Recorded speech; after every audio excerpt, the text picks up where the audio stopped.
What's up guys? Kumusta po kayong lahat dyan guys? Kumusta saan mang panig kayo ng Pilipinas, Luzon, Visayas, and Mindanao? Kumusta po? Shout out po sa inyong lahat. Guys, ngayon po ay ang ating video ngayon ay nagpagawa po tayo guys ng extension sa ating sewing machine. Ayan guys, ang ating gumagawa, ang ating laborer. Ayan, nakikita nyo guys, puro bungang araw na ang ating laborer, ang gumagawa ng ating extension ng ating makina. Pawis na, lumalabas na masyado ang mga bungang araw sa kanyang katawan. Salamat nga pala guys. At meron tayong kasama sa ating paggawa. Ayan, salamat sa suporta mo, aking hubby. Ayan, husband. Kumusta? At matatapos na ba ang iyong project?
Ayan guys, ang mangyayari niyan guys ay ditiklop, pwedeng ilatag, pwedeng ayan, ditiklop po yan guys.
Siya nga pala guys, ayan, yung isang makina ay nalagyan niya na. Ayan, ganyan itsura niya guys, hindi na kami bumili ng plywood. Makinis na naman yan guys. At konting ano lang yan, konting pintura or balot, okay na rin yan. Katulad ng yan kanyang hawak ay may balot po yan na linoleum.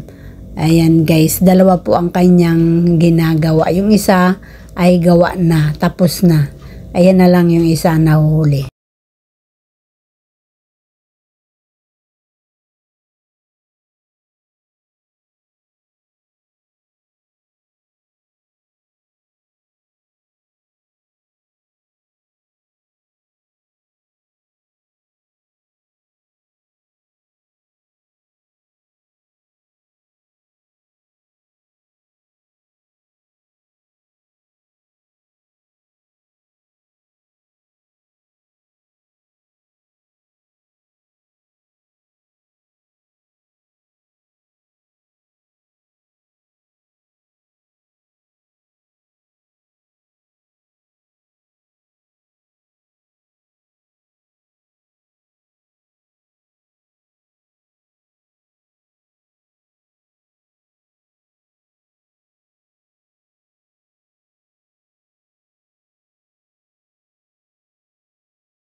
Ayan na guys, tapos na. Ganyan ang itsura niyan guys. Ayan, ditiklop yan guys. Ayan, thank you guys for watching. Please don't forget to subscribe. Jeanette, ang pobreng mananahi. Don't forget to click the bell button para ma-update kayo sa aking mga bagong video na gagawin. Ayan guys, thank you, thank you. Thank you viewers, thank you supporters. Thank you very much. Ayan, tapos na ang ating sewing machine, table, extension ng ating sewing machine table. Ayan. Thank you guys for watching. Bye bye.